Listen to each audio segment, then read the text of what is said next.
No, that's gasoline.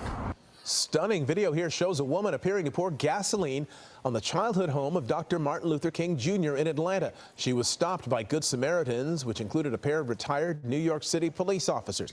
They just happened to be at the right place at the right time and save an historic landmark in the process. Eyewitness News reporter Tim Pulliam with the story. It's the moment you just have to see to believe. What are you doing? What are you doing? No, that's gasoline. On Thursday, a tourist from Utah capturing this random woman throwing gasoline on the birth home of Dr. Martin Luther King Jr. in Atlanta. But her alleged plan to light it up was doused thanks to these retired NYPD cops who are also brothers. And by blessing, we just happened to be there. Kenny and Axel Dotson were in town visiting the historic landmark when they saw the commotion and smelled the gas. No, that's gasoline. The woman took off, their police training kicked in. And then that's when my brother Axel looked over at me and he goes, "Well, you think we should get her?" No, I said, we got to get her. Yeah. So I said, I'm not running after her. I'm too old for that now. Yeah. The brothers drove instead. She turns around and she pretty much knew she was got. And, you know, she didn't really put up much of a fight. The Dotsons holding the woman down until Atlanta police arrived, taking the woman into custody. This angle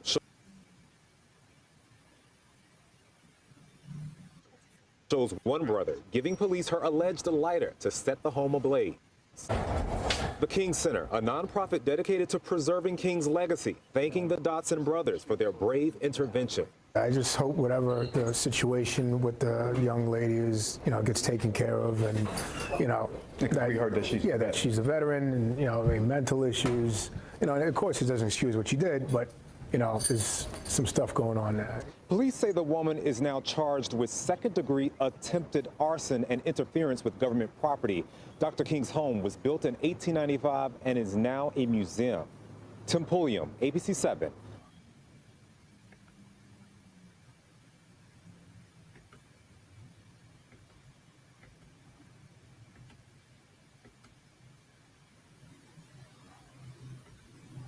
So here's what we had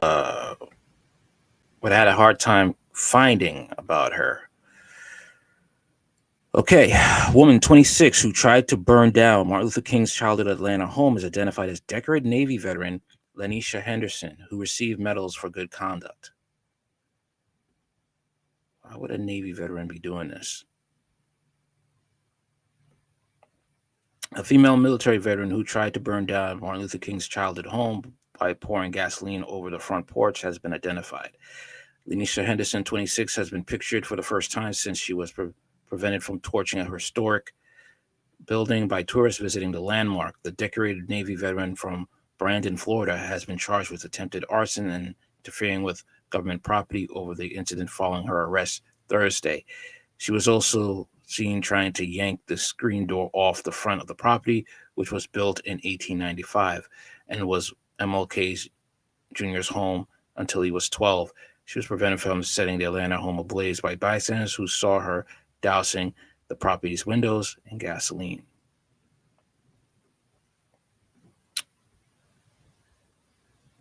Who knows what happened to her, man?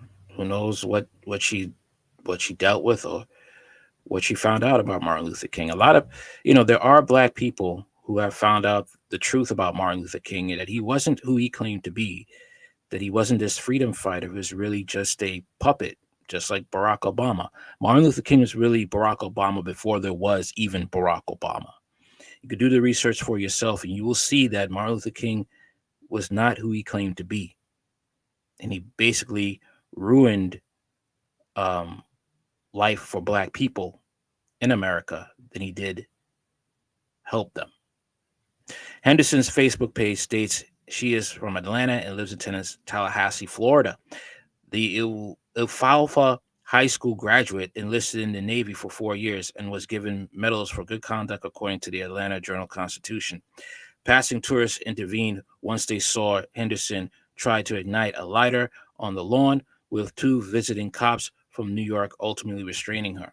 Eyewitness Zav Kempf, 43, who was visiting the federal landmark from Salt Lake City, was among those who stepped in. Kemp said the woman had a nervous energy about her, adding, but she wasn't aggressive. He added, obviously, the house is so important, and I'm really glad nothing happened to it, but I feel like now I'm mostly just concerned for her well-being. The woman is then said to have relented in her attempts to burn the home and started walking away. The off-duty officers restrained her, with another part of the video shared showing the woman with a knee on her back.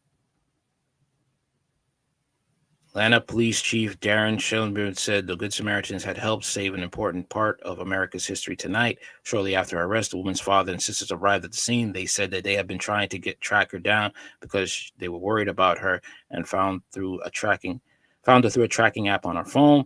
Henderson's dad told WSB-D that she had been missing for 2 days and was mentally distressed. The home is located in Atlanta's historic Sweet Auburn section and is undergoing renovations and is closed to the public until 2025. Atlanta Fire Department Battalion Chief Jerry DeBerry echoed the police chief's words, saying that if the witnesses any longer, the home could have been lost forever. Could have been a matter of seconds before the house was engulfed in flames, DeBerry said. Tonight, an unfortunate incident occurred at the birth home of Dr. Martin Luther King. And as an individual attempted to set fire to his historic property. Fortunately, this attempt was unsuccessful thanks to the brave intentions of Good Samaritans and the quick response of law enforcement. The King Center said in a statement, "We thank the Atlanta Police Department, Atlanta Fire Department, the National Park Service, and the Mayor, Andre Dickens, for leading the efforts to ensure the safety of our cherished national landmark and its adjacent neighbors. Our prayers are with the individual who allegedly committed this criminal act." The press release continued. The Congress declared the home a National Historic Site in 1980, and the National Park Service began offering tours. Judy Forte, the superintendent of Martin Luther King Jr. National Historic Park, said the organization is looking at an increased security measures following the incident. Well, that is it. Okay. I hope she gets the mental health care that she needs. Like I said, we don't know what she suffered in that military. In the Navy, there's all types of abuse that goes on. All right. But tell me what you think about this story. Let me know in the comments. Anything you want to know about this channel is in the description box. Like, share, comment, and subscribe later.